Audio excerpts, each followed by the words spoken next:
Faleminderit Taulant, nderuar kryeministër, nderuar koleg deputet,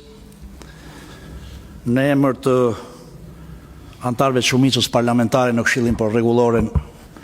Mandatet dhe Imunitetin, dua të prezantoj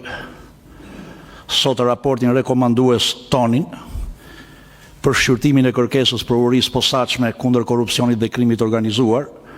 për dhënien e autorizimit për arestimin, heqjen e lirisë së deputetes Belinda Balluku, depozituar në Kuvendin e Shqipërisë me datën 16/12/2025. Qënë kryetërës,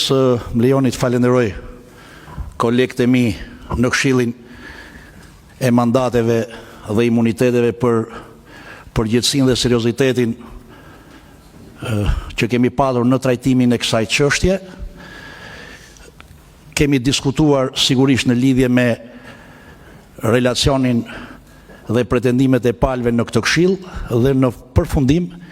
kemi arritur në këtë raport rekomandues që unë do t'ju prezantoj sot në dakordësi të plot me njëri tjetrin.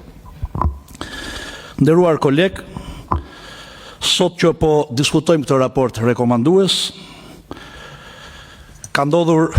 një realitet i ri, pra jemi përpara një realiteti i ri juridik dhe institucional. Deputetja Belinda Balluku nuk ushtron më funksione ekzekutive si antare e Këshillit Ministrave, si pasojë e ndryshimeve në përbërjen e qeverisë në përputhje me nenet 95, 96, 98 dhe 102 të Kushtetutës Republikës Shqipërisë. Për pasojë, masa e sigurimit personal e pezullimit nga detyra si antare e Këshillit Ministrave nuk prodhon më asnjë pasojë juridike reale, por në të njëjtën linjë arsyetimi,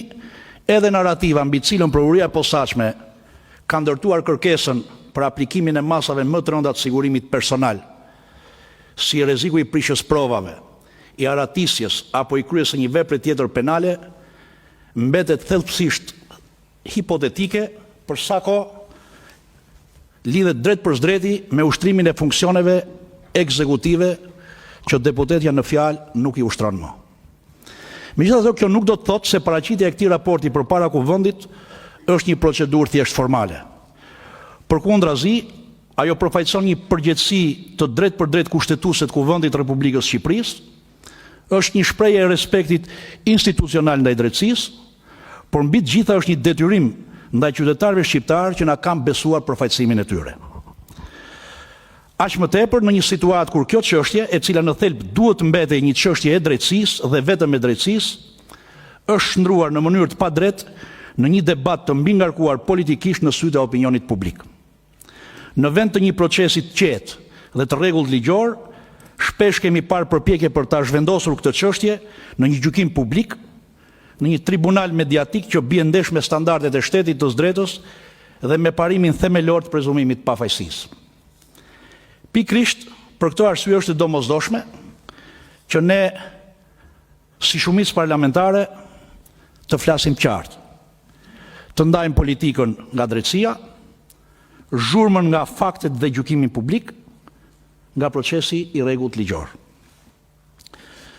Të nderuar koleg, kërkesa e provurisë posaçme kundër korrupsionit dhe krimit organizuar, në fakt, në rastin e deputetes Belinda Balluku, ndryshon nga kërkesat e tjera që kanë ardhur në Kuvendin e Shqipërisë për marrjen e autorizimit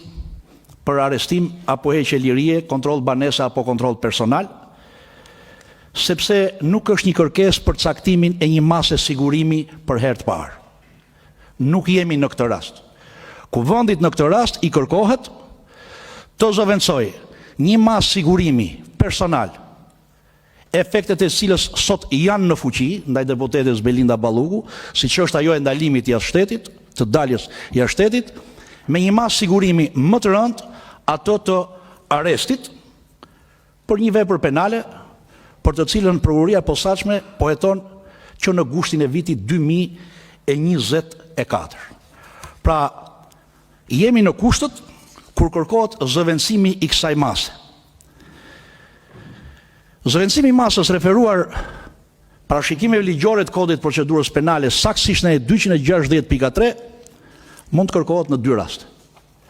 Kur janë rënduar nevojat e sigurimit, ose kur personi ndaj cilit është saktuar një masë sigurimi personal nuk ka respektuar masën e vendosur nga gjykata. Rasti i dytë, në rastin e kësaj kërkese përjashtohet deputetja Belinda Balluku, siç provohet nga relacioni i prokurorisë posaçme dhe arsyetimi, faktet dhe provat që ajo ka bashkangjitur këtij relacioni, provohet qartësisht se e ka respektuar në mënyrë korekte masën e sigurimit personal atë të daljes jashtë shtetit. Kështu që në vlerësimin tonë si Këshill ngelet vetëm rëndimi i masave të sigurimit për ato shkaqe që ka listuar në kërkesën e saj prokuroria posaçme, që ka të bëjë me shtimin e episodeve të veprës penale, rrezikun e prishjes provave, rrezikun e ikjes apo rrezikun e kryesës së një vepre penale më të rëndë. Edhe vlerësimi i anëtarëve të Këshillit të Shumicës në këtë raport rekomandues u referohet pikërisht të tyre kërkesave. Por më lejoni që në kryetëherës të jemi qartë për opinionin publik se Kuvendi nuk ka kompetencë gjykoj fajësinë dhe as zëvendësoj gjykatën në këtë procedurë. Kuvendi ushtron një filtr kushtetues dhe në vlerësimin ton ky filtr nuk mund të jetë formal. Ai përbën një mekanizëm thelbësor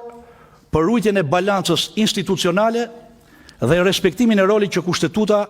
i ka dhënë pushtetit legjislativ në raport me pushtetet e tjera.